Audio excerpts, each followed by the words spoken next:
బలిచక్రవర్తి తన భార్యతో ఒక రాత్రి మాట్లాడి భార్య ఇలా అంటుంది. స్వామి, నీవు అత్యంత శక్తివంతమైన వాడవు, ఇంత ధనం ఉన్నది, మరి మనం ఎందుకు ఈ ముల్లోకాల్ని పాలించకూడదు అని అన్న తన భార్య మాటలు విన్న బలిచక్రవర్తి ఆలోచనలో పడతాడు. కానీ అది బలిచక్రవర్తి గర్వానికి పునాది. కొన్ని రోజులకు బలిచక్రవర్తి తన శక్తి సామర్థ్యాలతో స్వర్గాన్ని ఆక్రమించాడు. ఇతని పరిపాలనలో కొందరు దేవతలు స్వర్గాన్ని వదిలిపోగా మిగిలిన వారు వివక్షకు గురైనారు. ఈ విషయాన్ని వారు మహావిష్ణువుతో చెప్పుకోగా తాను వామనుడిగా జన్మించి దేవతల కష్టాలు తీరుస్తానని అభయం ఇచ్చాడు.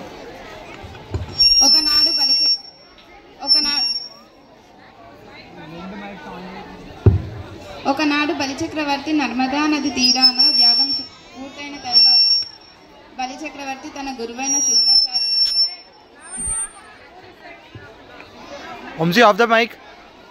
శుక్రాచార్యునితో ఇలా అంటాడు. గురువర్య, ఈ యాగం పూర్తయినందుకు దారి మీదుగా వచ్చిన మొదటి ముగ్గురుకు దానం ఇవ్వాలని తలిచాను. సరే నాయన. బలిచక్రవర్తి ఆ దారి మీదుగా వచ్చిన ఇద్దరికి దానం చేశాడు.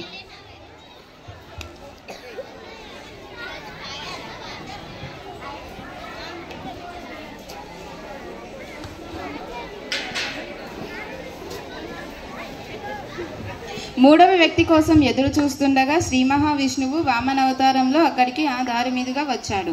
ఓ పండితోత్తమ్మ, ఒకసారి నా వద్దకు రండి. చెప్పండి అసుర చక్రవర్తి. ఈ విధంగా వామనుడు పలుకగా బలిచక్రవర్తి తాను తలచినది వామనుడికి వివరించగా వామనుడు ఇలా పలికాడు. అలాగైతే ఓ వదాన్యోత్తమ, నాకు 3 అడుగుల నేల దానంగా ఇవ్వండి. అప్పుడు శుక్రాచార్యుడు తన శిష్యునితో ఇలా అంటాడు. ఓ వదాన్యోత్తమ బలిచక్రవర్తి, ఓ వదాన్యోత్తమ బలిచక్రవర్తి, ఓ వదాన్యోత్తమ బలిచక్రవర్తి, నీ కులాన్ని రాజ్యాన్ని నిలుపుకో. ఈ పొట్టివాడు విష్ణువు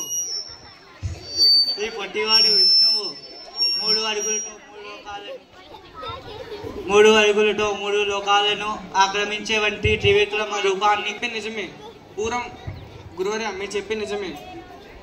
ధనంపై దురాశతో ఇచ్చిన వాడు తప్పలేను కదా. పూర్వం భూదేవి తల్లి ఏమన్నారంటే, ఎట్టి దుష్కర్ముడన భరించగా నీ సత్యహీనుడి మోవంజాల. ఇలా అన్నారు భూదేవి తల్లి. అందుకే ఇచ్చిన మాట తప్పడం కన్నా మేలు లేదు. ఓ పండితోత్తమ, పూర్వం రాజులు ఎంతో మంది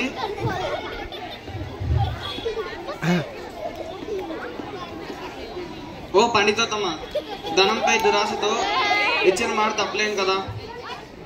నాకు నరకం దాపరించినా సరే, నా వంశం నశించినా సరే, ఏమైనా కానీ ఏమైనా రాని, వచ్చిన వాడు విష్ణు అయినా బ్రహ్మ అయినా శివుడైనా నా మాట వెనుతిరగదు.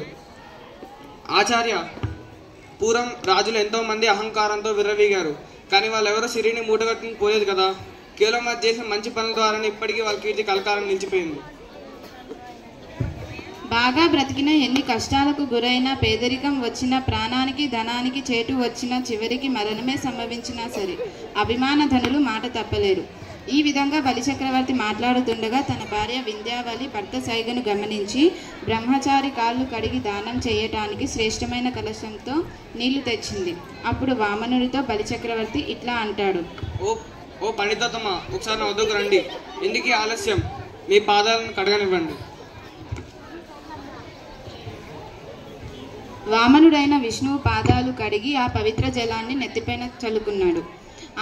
ఆచమనం చేశాడు. దేశకాల పూర్వకమైన సంకల్పాన్ని చెప్పాడు. చేతులు చాచి వామనుణ్ణి పూజించి ఇలా అంటాడు. నీవు బ్రాహ్మణుడవు, ప్రసిద్ధమైన వ్రతము కలవాడవు, విష్ణు స్వరూపుడవు, వేద ప్రమాణంచే తెలుసుకోదగిన వాడవైన నీకు 3 అడుగుల నేల దానం చేస్తున్నా, పరమాత్మకు ప్రీతి కలుగుగాక అని అంటూ వెనువెంటనే చేతిలోకి నీళ్లు తీసుకొని ధారపోశాడు. అది చూసిన లోకం ఆశ్చర్యపోయింది. ఓ పరీక్షిన్ మహారాజా, అన్ని భూతాలకు విష్ణువు అధిపతి. ఆయనకు బలిచక్రవర్తి దానం ఇవ్వగానే 10 దిక్కులు పంచభూతాలు బలి బలి అని పొగిడాయి. ధన్యవాదాలు.